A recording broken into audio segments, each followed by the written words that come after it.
Eu estou falando do marxista raiz, aquele que estuda, aquele que vai a fundo na doutrina, não é aquele simpatizante, vamos dizer assim, mas aquele que estuda, que vai para a rua, que briga, né?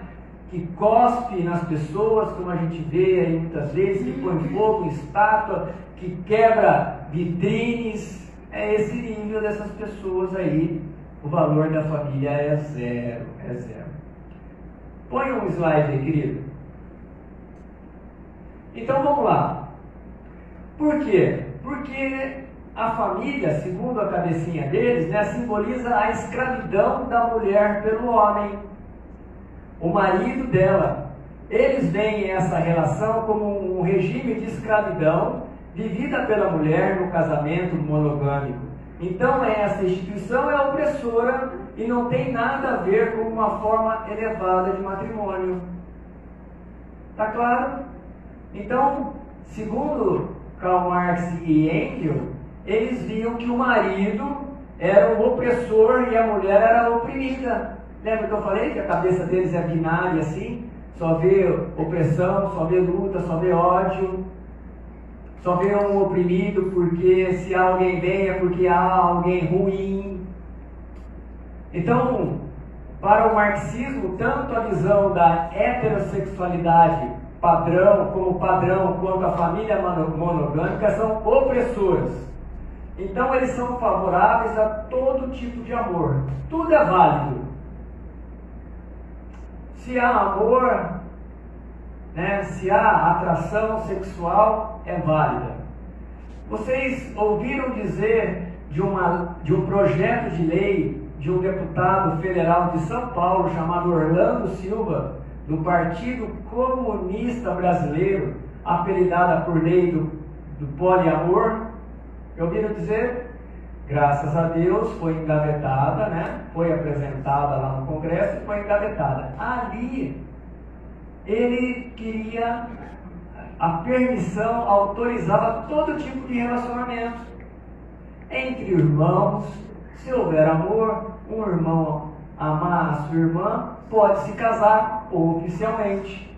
Se uma mãe ama o seu filho, amor, eros, amor com libido, se o filho amar, eles quiserem se casar, pode ser casado no cartório naturalmente.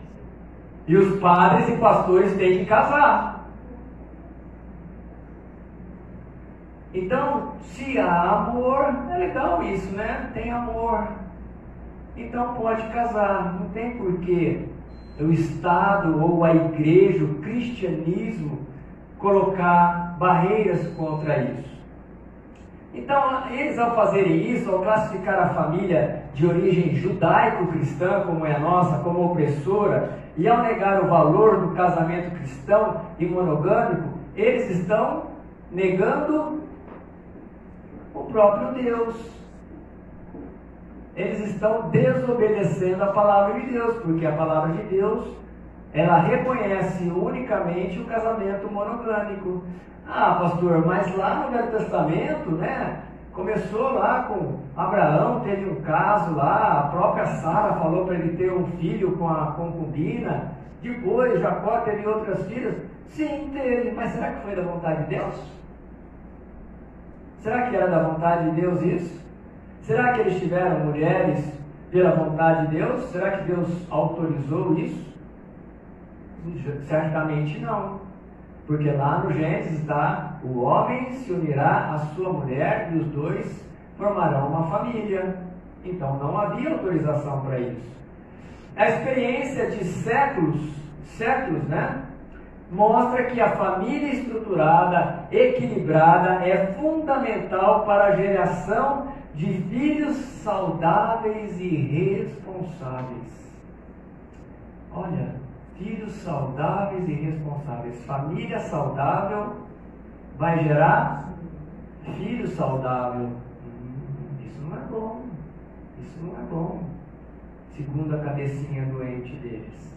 Não é à toa que a família é chamada de célula-mãe, a célula máter da sociedade, né? Todos estudamos isso nos bancos escolares. E que ela sobrevive há séculos. há séculos não, né? Há milênios sobrevive a família monogâmica. Obviamente, se você for olhar com os óculos embaçados, sujos, né? Ou infelizmente algumas pessoas vêm de lares desestruturados, certamente não vão poder ver claramente a realidade da vida. Ou seja, não vão ver o casamento monogâmico, cristão, tradicional, como uma parceria que existe entre um homem e uma mulher, entre o marido e a esposa, uma relação de mútuo amor e amizade. Não vão ver que numa relação saudável, o compartilhar de alegrias, de tristezas e prazer é uma coisa comum de acontecer, né? Infelizmente, essas pessoas vão ver só opressão porque elas estão mergulhadas em trevas espirituais, em densas trevas espirituais dessa seita marxista, porque tem todas as características de seita. O marxismo tem o fundador, tem um livro, né, a Bíblia deles, tem seguidores, tem ensinos, tem membros, tem simpatizantes. Então tem todas as características de uma seita. É por isso que as pessoas são tão apaixonadas, mesmo entendendo, né, não compreendem essas questões que nós estamos dizendo. Para um amigo do Marx, parceiro dele e financiador dele também, porque Marx não trabalhava, tá? Marx procurou empreender, não teve sucesso no empreendimento e nunca trabalhou. Ele sempre foi sustentado pela sua esposa, uma francesa, ele era alemão, casou-se com uma francesa rica, foi sustentado pela esposa e pelo seu amigo Friedrich Engels, que era filho de industriais, então era burguês também. O melhor amigo de Marx era o burguês. Então, para Engels, a monogamia surge sob a forma de escravidão de um sexo por outro, como a proclamação de um conflito, né, de conflitos entre sexos ignorado pela história humana. Então, ele via que sempre teve conflito no casamento e isso era ignorado. Então, partindo desse pressuposto, né, equivocado, o marxismo cultural vai estimular o conflito entre o homem e a mulher, entendendo que ela é sempre uma vítima da sociedade, e o homem sempre um opressor. Isso me coloca em dúvida a figura paterna. A figura paterna como a figura importante no lar, importante na educação dos filhos menores. Eu estava conversando sobre isso essa semana e a Eliane me chamou a atenção para um desenho chamado O Incrível Mundo de Gumball. É isso? Quem conhece esse desenho? O Incrível Mundo de Gumball. Eu fui lá no YouTube para assistir um desenho de 5 minutos aí. E ali é ridículo, né? O pai daqueles desenhos lá é ridículo. É um bobalhão, né? É um bobalhão e a mulher é que é a trabalhadora do lar. A mulher é que dá duro. A mulher é que está ocupada no trabalho e ele fica em casa correndo atrás dos filhos que nem um bobão, atrapalhado. Ou seja, colocando a figura paterna como algo... Quem manda é a mulher. O papel da mulher é importante. E o pai é um bobão, é mais um. É como o da Pepa também, que chama, né? Esse eu fui lá no YouTube e não consegui pegar, mas alguém já me disse que uma das porquinhas lá chama o pai de papai bobinho. Papai bobinho. Então, gente, são todos subterfúgios que as pessoas usam para atacar a família monogâmica cristã. O reverendo Antônio Marx Filho, ele disse que esse pressuposto, né, de que a mulher é vítima da sociedade é uma grande farsa, apontando para um falso Messias, alguém que vai vir, que promete à mulher uma suposta libertação, instigando-lhe ao mesmo tempo o ódio ao sexo masculino. E aí surge então o feminismo por causa disso.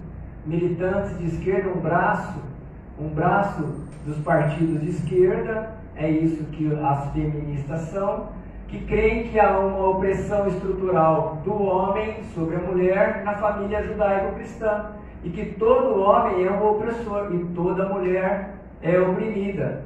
Esta é uma narrativa mentirosa da ideologia vermelha, por conflitos que fazem parte da vida humana. Todo relacionamento há conflitos. No meu há conflitos.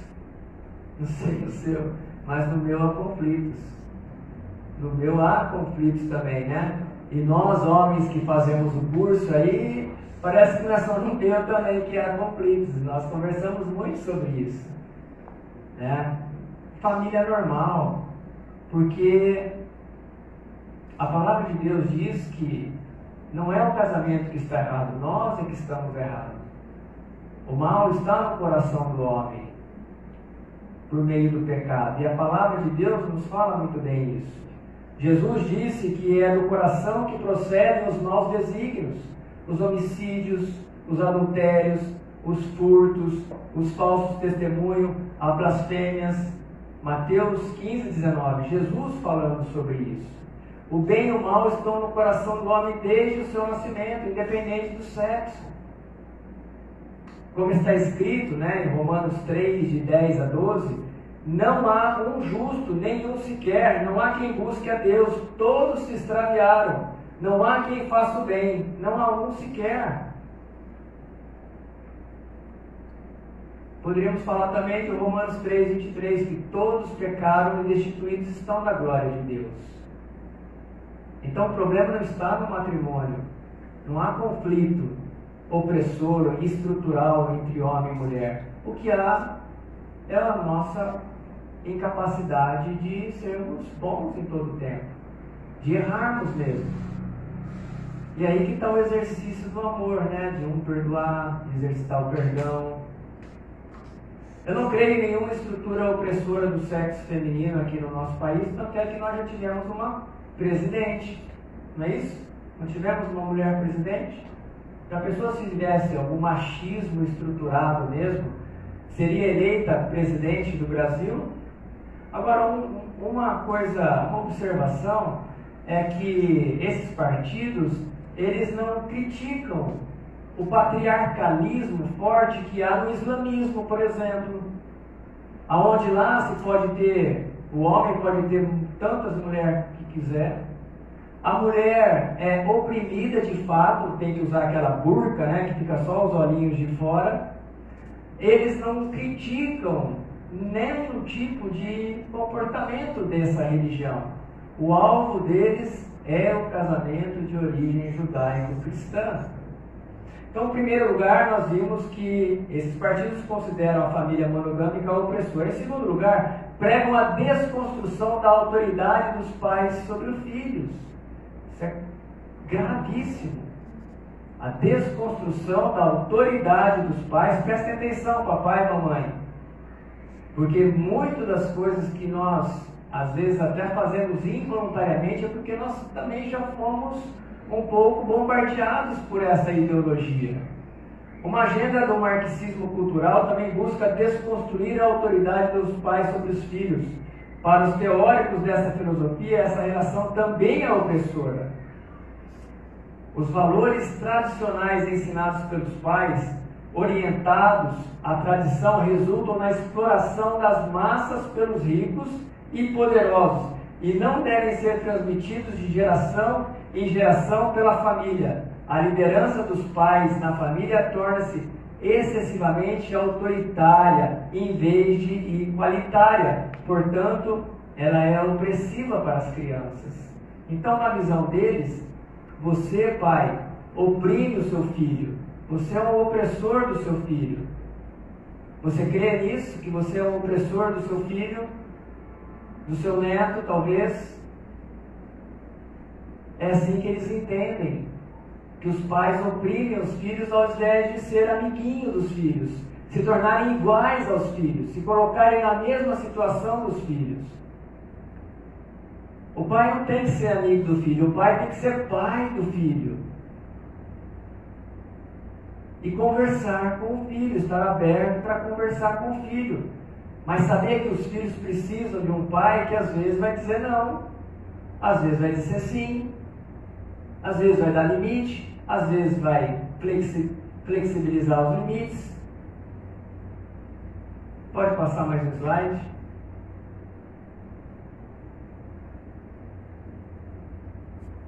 Mais um. É isso aí. Olha aí o que eles pensam. O que eles desconsideram é que as crianças são seres humanos, né? São seres humanos físico, emocional e espiritual em formação. Elas precisam aprender no aconchego do lar as bases fundamentais, os princípios, os valores, os limites protetivos que os tornarão em adultos saudáveis, responsáveis e capacitados para a vida em sociedade.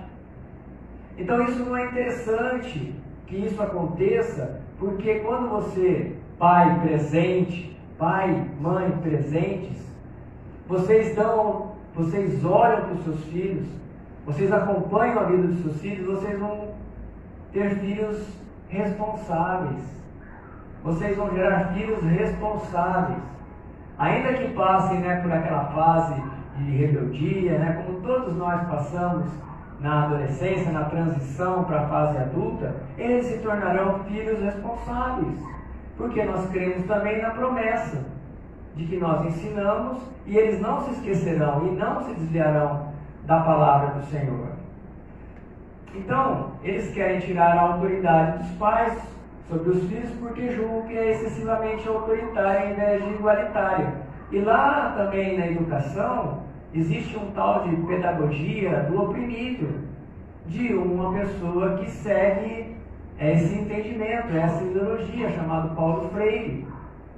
Então hoje lá, pelo que a gente conversa aí com professores, não se pode chamar a atenção de alunos, tem que pisar em ovos com alunos, para que não dê essa condição de opressor e o aluno se sentir oprimido.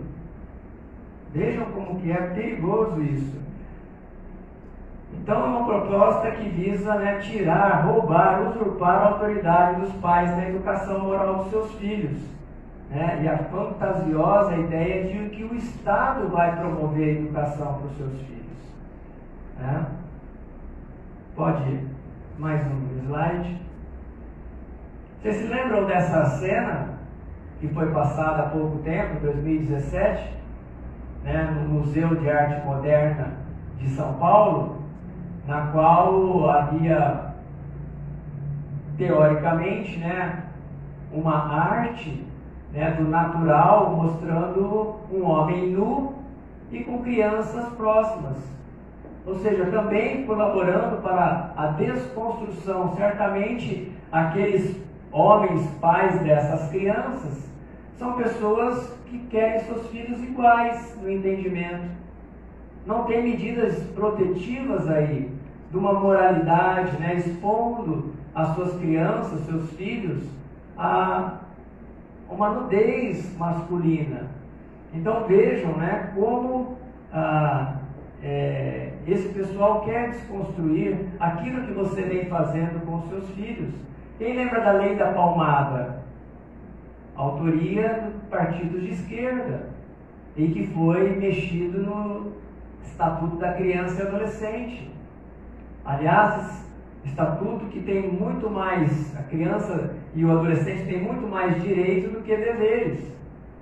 Agora vamos ver, à luz da palavra de Deus, como Deus vê a família, como que Deus encara a família, como é bênção para a humanidade. Em primeiro lugar, a família então é um projeto de Deus para a humanidade. A família cristã é projeto de Deus para uma feliz e saudável contribuição da espécie humana. A família cristã monogâmica, ela é libertadora da solidão. Disse mais o Senhor Deus: não é bom que o homem esteja só. Far-lhe-ei uma auxiliadora que lhe seja idônea. Está em Gênesis 2,18. Adão, ao receber sua companheira das mãos do Criador, exclamou: esta afinal é osso dos meus ossos e carne da minha carne, chamar-se-á varoa, porquanto do varão foi tomada. Gênesis 2, 23. Pode passar mais um slide, Hermes. Então, o fruto dessa união de homem e mulher é comunhão, é companheirismo, firmado por livre e amorosa escolha, onde o homem e a mulher, dentro da aliança do casamento, se tornam uma só carne. Gênesis 2, 24. Esse é o projeto de Deus para você. Homem, mulher. Esse é o projeto de Deus. É lógico que há chamados, né? Para que você fique solteiro, para que você fique solteira. Deus chama todos de forma diferente.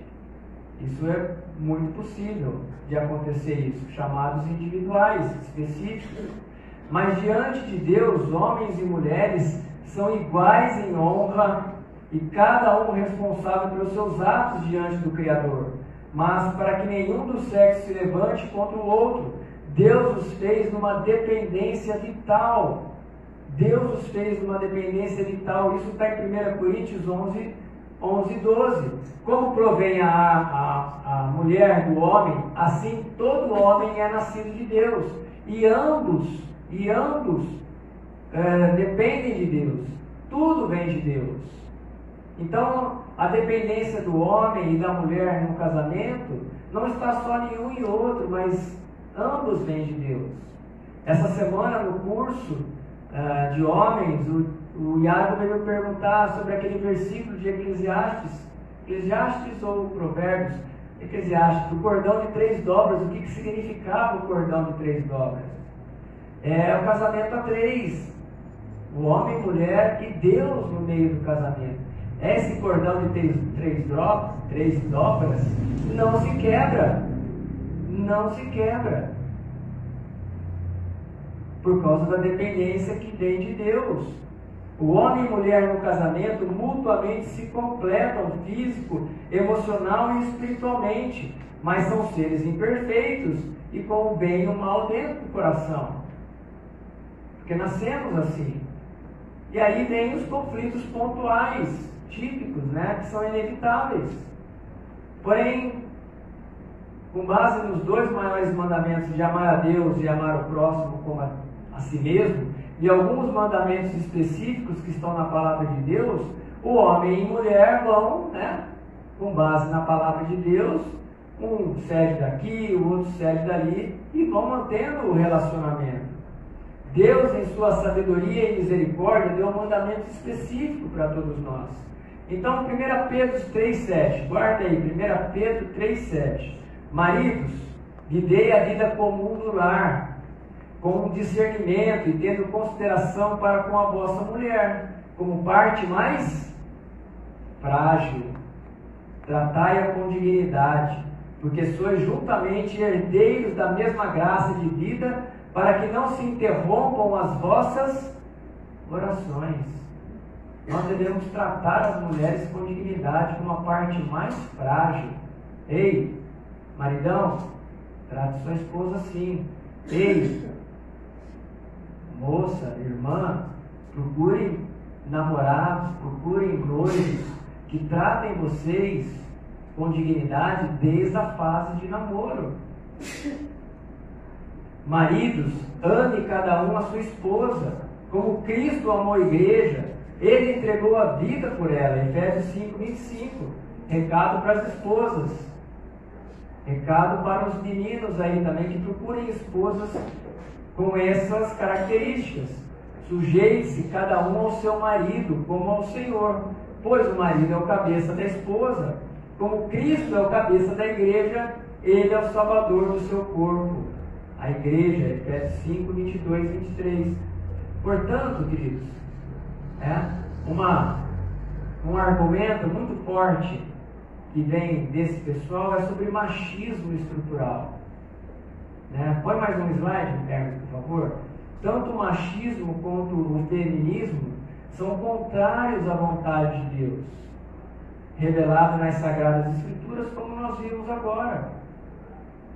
Não tem nenhum tipo de machismo na Escritura, quando fala os mandamentos específicos. O homem tem que amar a esposa como Cristo amou a igreja. Como que Cristo amou a igreja? Amor sacrificial. Amor sacrificial. Homens, temos que amar com amor sacrificial. Eu estou olhando só para o nome agora, hein?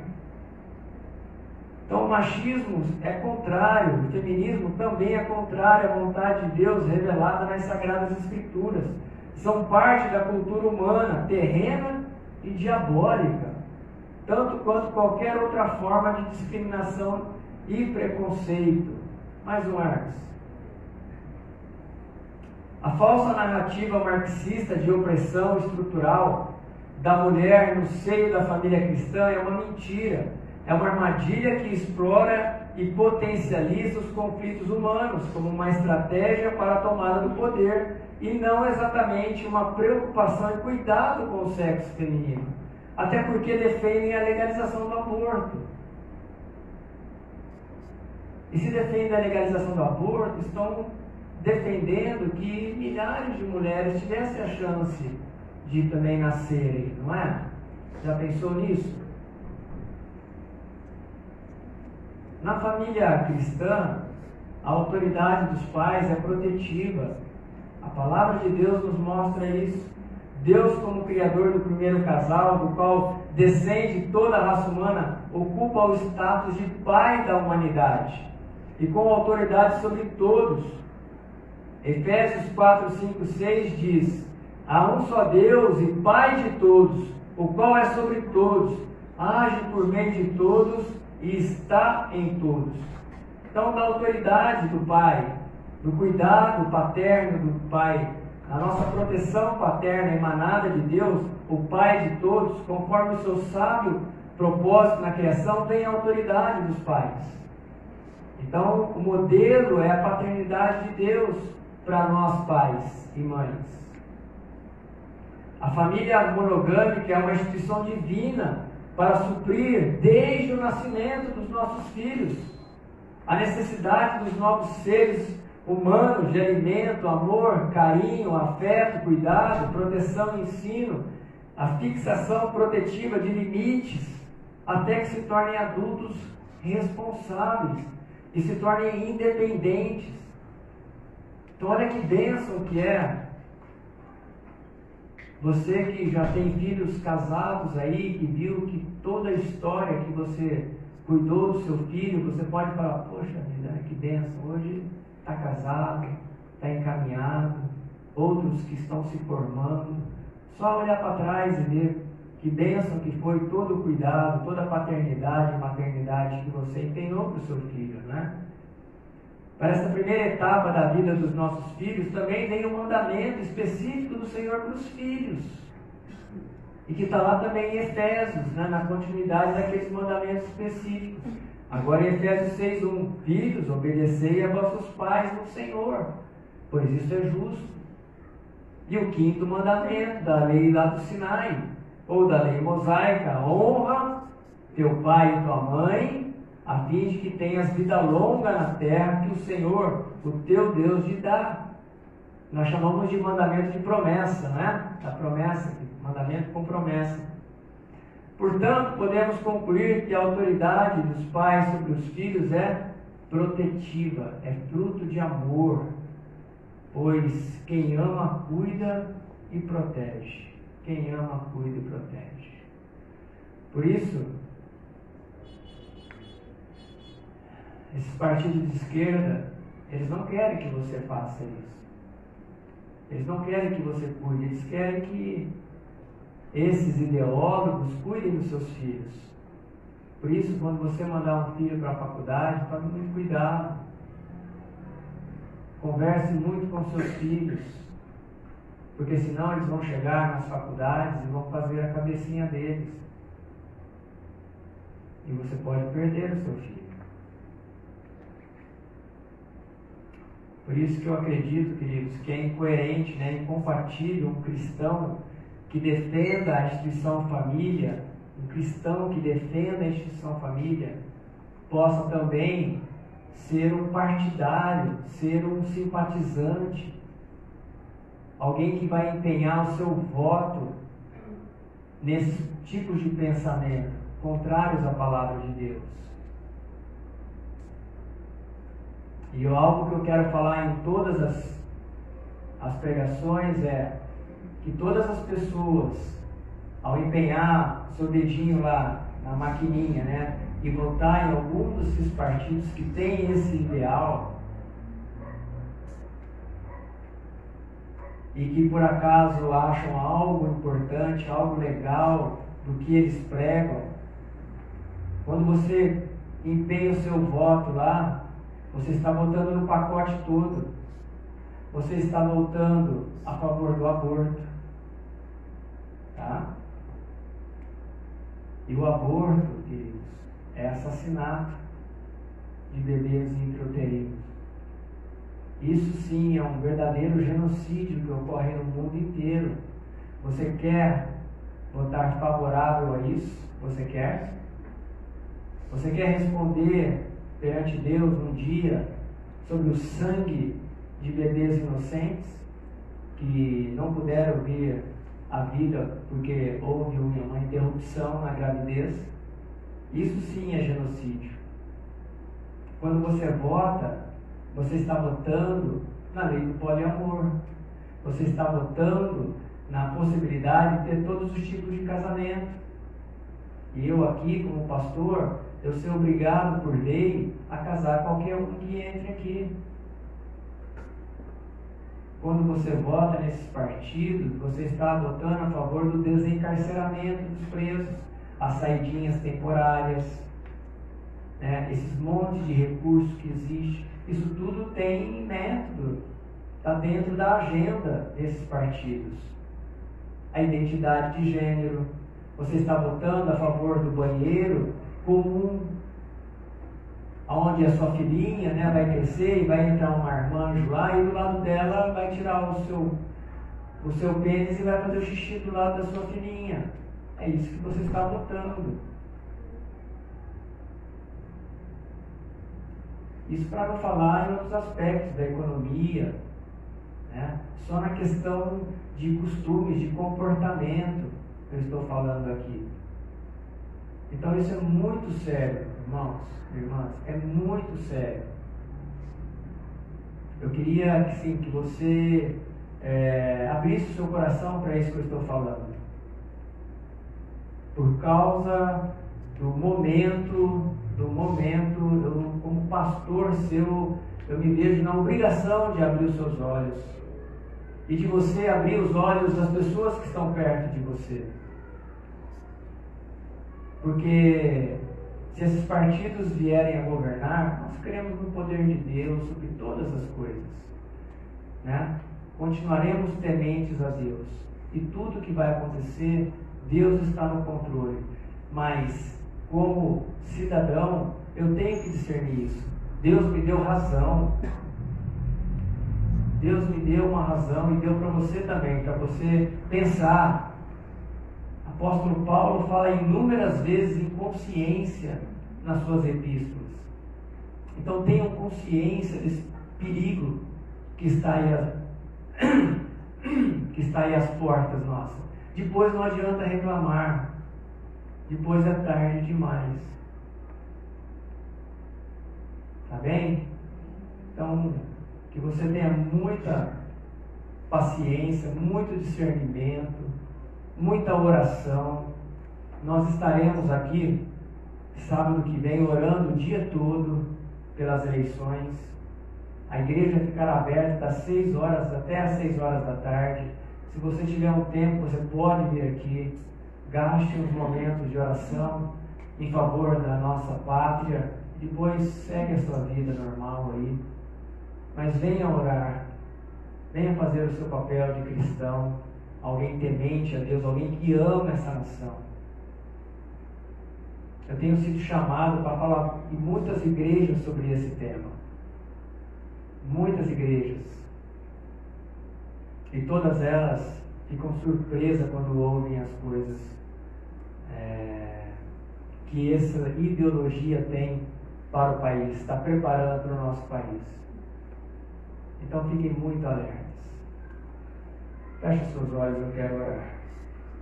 Pai, em nome de Jesus, Senhor Deus Todo-Poderoso, eu quero te louvar e te agradecer por essa igreja, Senhor, Quero te louvar pela igreja de Jesus Cristo,